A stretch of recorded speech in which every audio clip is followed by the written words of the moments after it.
Today on the Mr. Sin channel, we're going to be looking at symbolic interactionism.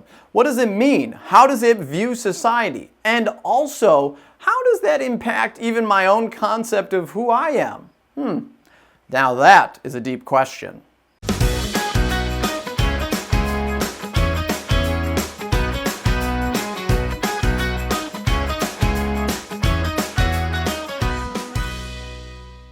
Now, if you've watched my other videos before, you've heard this speech, so I'll keep it short, but take out your guided notes. I've created the guided notes to go along with all of my videos. You can find them in the description below.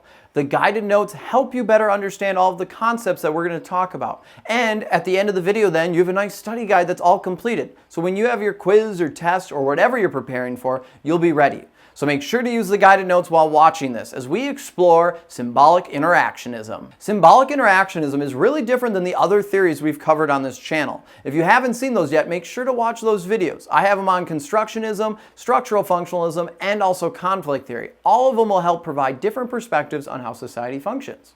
And the reason why this theory is so different is this theory looks at people as the actors. We're not necessarily getting acted upon, but we are more participants in what is happening here.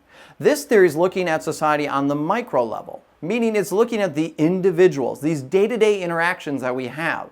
This theory was originated by Herbert Blumer, and he believed that society played out on a bunch of day-to-day interactions, that people had these shared experiences through symbols like body language, or actually just talking to each other, or physical objects, and that all of these symbols were subject to change, and that each person would have a different version of what that symbol meant to them.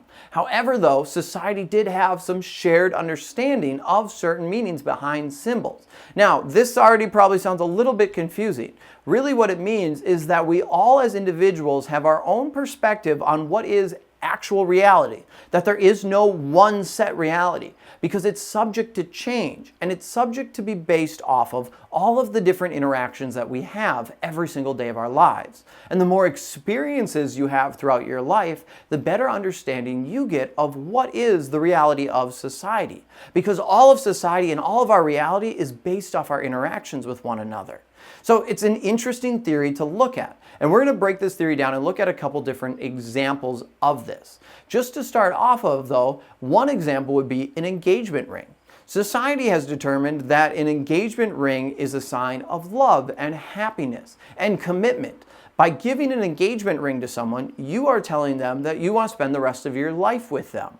And society has determined that the best thing for an engagement ring is diamonds. Now it's starting to shift even to sapphires and rubies.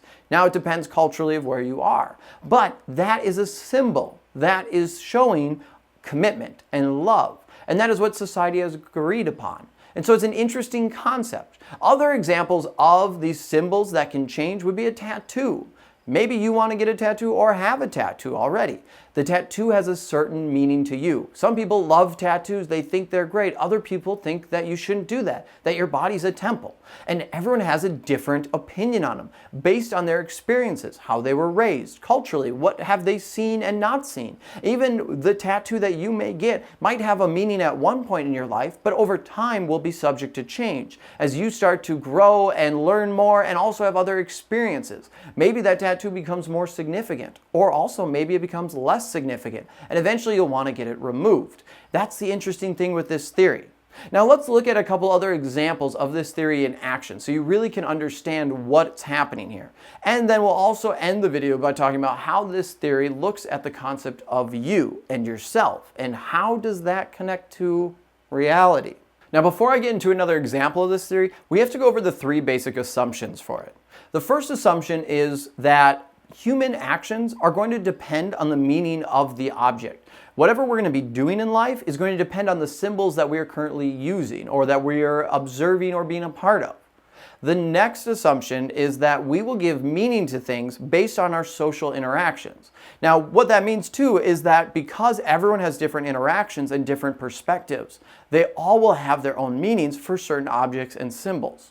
Even the two examples I've already given, tattoos and wedding rings or engagement rings, you have your own opinions on that will be different from my opinions on it and different from your neighbors and your friends and your families. Everyone has their own perspective.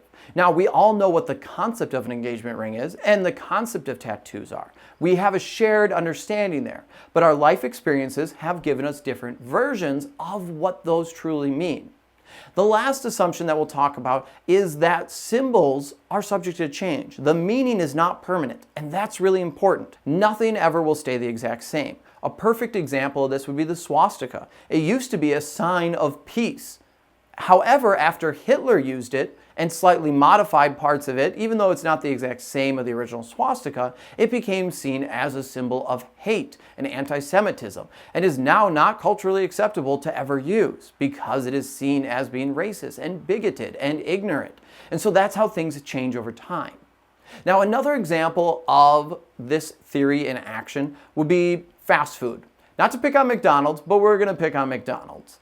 When you were a kid, maybe you went to the play place at McDonald's. Actually, it was a great marketing strategy. McDonald's creates a fast food restaurant and they add playgrounds to it. Parents can bring their kids there, they can get a cheap meal, the kids can go play, they can get tired. The kids associate McDonald's as fun, hanging out with their brothers and sisters or friends, good food, again, up to you, but anyways, food nonetheless, and it's also cheap.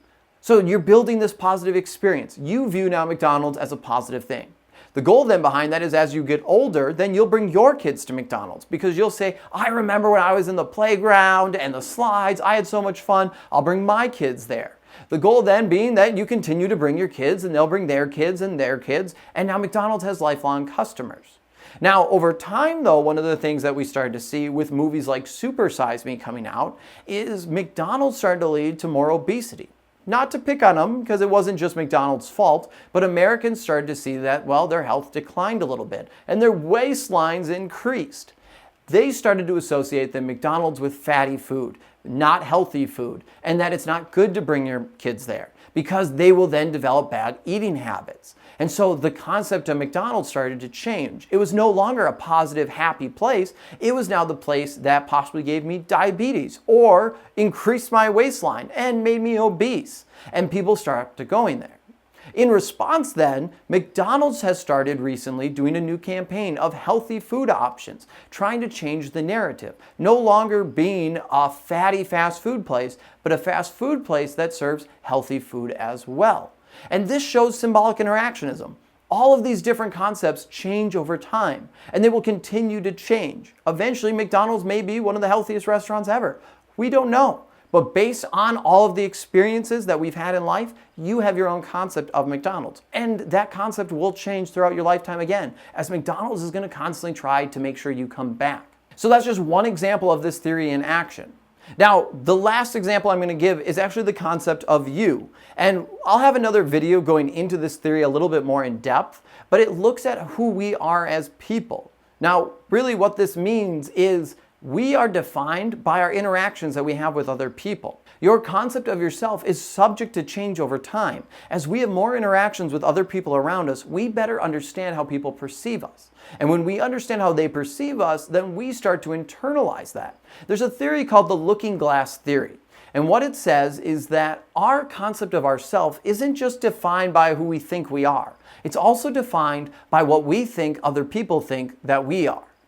Our definition of who we are is more based off of our perception of other people's perception of us. Now that sounds weird, but really our identity comes from all these different symbols and experiences that we've had in our lifetime, and that shapes who we are and who we will become. So there's things to think about when you're deciding what you're going to do in life. Is it truly your decision, or is that some other influence from a different person that has impacted you and now is actually kind of deciding how you are going to take your next steps? Something to think about there. Hopefully this video helped you better understand this theory, helped you understand exactly what the three assumptions were and how it can pertain to our everyday lives. I'm Mr. Sin. Don't forget to subscribe and support the channel and check out the other videos on some of the sociological theories. Until next time, I'll see you online.